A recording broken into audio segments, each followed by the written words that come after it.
শুরুতেই জানিয়ে দিব হাসানাত আব্দুল্লাহর গাড়িতে হামলার প্রতিবাদে এনসিপির বিক্ষোভ।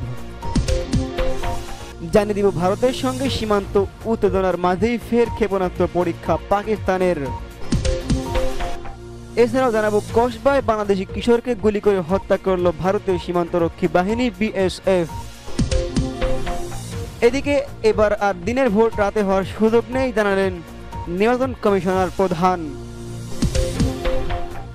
এবং সর্বশেষ থাকবে কাতার সফর শেষে দেশে ফিরলেন সেনাবাহিনীর প্রধান ওয়াকারুজ্জামান।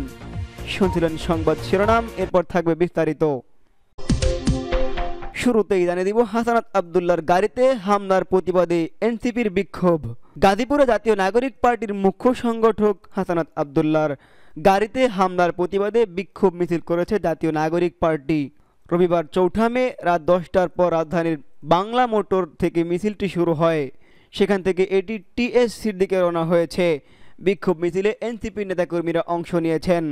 বিক্ষোভকারীরা হাসানাত আব্দুল্লাহর ওপর হামলাকারীদের দ্রুত আইনের আওতায় এনে 24 ঘন্টার মধ্যে বিচারের দাবি জানান। এ সময় বিক্ষোভকারীদের হাসানাত হাসানাত বলে স্লোগান দিতে দেখা যায়। এছাড়া দলটির নেতারা আপোষ না সংগ্রাম, সংগ্রাম সংগ্রাম, আওয়ামী লীগের বিরুদ্ধে অ্যাকশন টু অ্যাকশন, আমার ভাই কবরে খুনি কেন বাহিরে, নিষিদ্ধ নিষিদ্ধ করো, আওয়ামী লীগ নিষিদ্ধ করো, হাসানাতের রক্ত বৃথা যেতে দেব না, জুলাইয়ের রক্ত বৃথা যেতে দেব না, এমন স্লোগান দিতে থাকেন। প্রসঙ্গত রবিবার 4 মে সন্ধ্যায় গাজীপুরে জাতীয় নাগরিক পার্টির মুখ্য সংগঠক হাসানাত আব্দুল্লাহ গাড়িতে হামলার এই ঘটনা ঘটে। জানিয়ে দিব ভারতের সঙ্গে সীমান্ত উত্তেজনার মাঝেই ফের ক্ষেপণাস্ত্র পরীক্ষা পাকিস্তানের। ভারত পাকিস্তান সম্পর্ক বর্তমানে এক চরম উত্তেজনাপূর্ণ সময় পার করছে। সম্প্রতি ভারতের জম্মু কাশ্মীরের পেহেলগামে সন্ত্রাসী হামলার পর দুই দেশের মধ্যে উত্তেজনা আরও বেড়ে যায়। এই প্রেক্ষাপটেই পাকিস্তান সামরিক শক্তি প্রদর্শনের অংশ হিসেবে নতুন করে ক্ষেপণাস্ত্র সফল পরীক্ষা চালিয়েছে, যা আঞ্চলিক নিরাপত্তা ও কৌশলগত ভারসাম্য নিয়ে নতুন করে আলোচনা সৃষ্টি করেছে। সোমবার 5 মে পাকিস্তানের সেনাবাহিনী ফাতাহ সিরিজ এর 120 কিলোমিটার পাল্লায় ভূমি থেকে ভূমিতে নিরপেক্ষযোগ্য ক্ষেপণাস্ত্রের সফল পরীক্ষা চালায়। এই উৎক্ষেপণ এক্স উন্ডাস নামে চলমান সামরিক মহড়ার অংশ হিসেবে পরিচালিত হয়।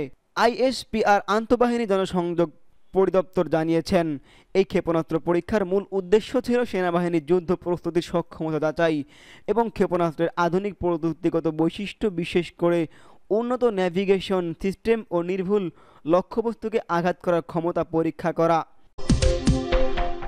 এছাড়াও জানাবো কসবায় বাংলাদেশি কিশোরকে গুলি করে হত্যা করল ভারতীয় সীমান্তরক্ষী বাহিনী বিএসএফ।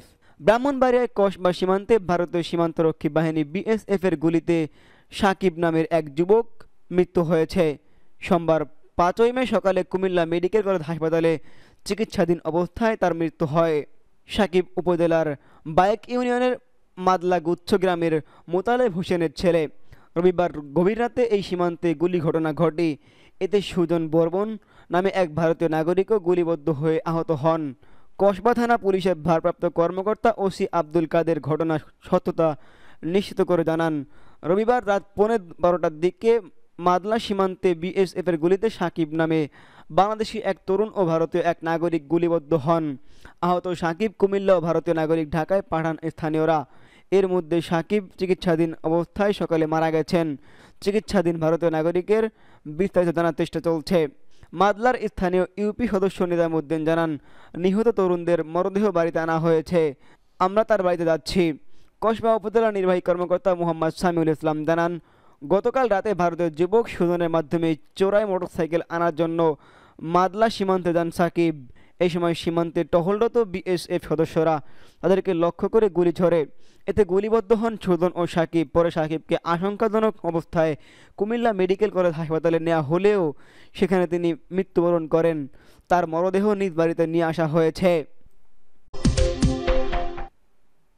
এদিকে এবার আর দিনের ভোট রাতে হওয়ার সুযোগ নেই জানালেন নির্বাচন কমিশনার প্রধান নির্বাচন কমিশনার এএমএম নাসির উদ্দিন বলেছেন, একটি অবাধ, সুষ্ঠু, নিরপেক্ষ, সুন্দর নির্বাচন আয়োজনের জন্য নির্বাচন কমিশন প্রতিজ্ঞাবদ্ধ। তিনি সাফ জানিয়েছেন, এবার আর দিনের ভোট রাতে হওয়ার সুযোগ নেই। আজ 5 মে সকালে ময়মনসিংহ সিটি কর্পোরেশন মিলনায়তনে ময়মনসিংহ অঞ্চলের নির্বাচন কর্মকর্তাদের সঙ্গে মতবিনিময় সভায় তিনি এসব কথা বলেন। সভাটির আয়োজিত হয় ভোটার তালিকা হালনাগাদ ও ত্রয়োদশ জাতীয় সংসদ নির্বাচনকে সামনে রেখে। সিইসি আরও বলেন, নির্বাচন কমিশন কোনো রাজনৈতিক বিতর্কে জড়াবে না। কমিশনের যে কোনো সিদ্ধান্ত সকল সদস্যের সম্মতিক্রমে নেওয়া হয়, এককভাবে কোনো সিদ্ধান্ত গ্রহণ করা হয় না। ঢাকা দক্ষিণ সিটি কর্পোরেশনের নবনির্বাচিত মেয়র ইশরাক হোসেনের শপথ গ্রহণের প্রসঙ্গে সিইসি বলেন, এটি স্থানীয় সরকার মন্ত্রণালয়ের দায়িত্ব। এ বিষয়ে নির্বাচন কমিশনের কিছু করণীয় নেই। এবং সর্বশেষ থাকবে, কাতার সফর শেষে দেশে ফিরলেন সেনাপ্রধান জেনারেল ওয়াকারুজ্জামান। সোমবার 5ই মে এক সংবাদ বিজ্ঞপ্তিতে এই তথ্য জানিয়েছেন আন্তঃবাহিনী সংযোগ পরিদপ্তর আইএসপিআর জানায়, সফরকালে তিনি কাতারের উপপ্রধানমন্ত্রী ও প্রতিরক্ষা মন্ত্রণালয়ের প্রতিমন্ত্রী, স্বরাষ্ট্র মন্ত্রণালয়ের প্রতিমন্ত্রী, কাতার সশস্ত্র বাহিনীর চিফ অফ স্টাফ, অভ্যন্তরীণ নিরাপত্তা বাহিনীর উপপ্রধান সহ উচ্চপদস্থ সামরিক ও বেসামরিক ব্যক্তিদের সঙ্গে সৌজন্য সাক্ষাৎ ও বৈঠক করেন। গত 3রা মে সেনাবাহিনী প্রধান কাতার অলিম্পিক কমিটির প্রেসিডেন্ট শেখ জোয়ান বিন হামাদ বিন খলিফা আল থানির সঙ্গে সাক্ষাৎ করেন। বৈঠকে তার উভয় দেশের অলিম্পিক কমিটির স্বাস্থ্য সংশ্লিষ্ট বিভিন্ন বিষয়ে, খেলাধুলা বিষয় প্রশিক্ষণ, দ্বিপাক্ষিক সম্পর্ক উন্নয়ন এবং বাংলাদেশে অলিম্পিক ভিলেজ নির্মাণের সম্ভাবনা নিয়ে আলোচনা করেন। পরদিন 4ঠা মে সেনাবাহিনীর প্রধান, কাতারের উপপ্রধান ও প্রতিরক্ষা মন্ত্রী শেখ সাউদ বিন আবদুল্লুর রহমান বিন আসান বিন আলী আল থানি এবং স্বরাষ্ট্র প্রতিমন্ত্রী শেখ আব্দুল জলিল আজিজ বিন ফয়সাল বিন মুহাম্মদ আল থানির সঙ্গে পৃথক পৃথক সৌজন্যে সাক্ষাৎ করেন। বৈঠকগুলোতে সামরিক সহযোগিতা বৃদ্ধি, স্থানীয় প্রযুক্তি নির্ভর প্রতিরক্ষা শিল্পের সম্ভাবনা এবং দক্ষ জনশক্তি বিনিময় সহ বিবিধ বিষয় আলোচনা হয়। এছাড়াও সেনাপ্রধান কাতারের সশস্ত্র বাহিনীর chief of staff lieutenant general Jasim bin Mohammed bin Ahmed Al মাইনার সঙ্গে সাক্ষাৎ করেন। আলোচনায় দুই দেশের সশস্ত্র বাহিনীর মধ্যকার সম্পর্ক জোরদার, প্রশিক্ষণ সহায়তা, যৌথ প্রশিক্ষণার্থী বিনিময় এবং কাতারের অবসরপ্রাপ্ত সেনা সদস্যের কর্মসংস্থানের বিষয়গুলো গুরুত্ব পায়। উল্লেখ্য, সেনাবাহিনী প্রধান গত 3রা মে সরকারি সফরে কাতার সফরে যান।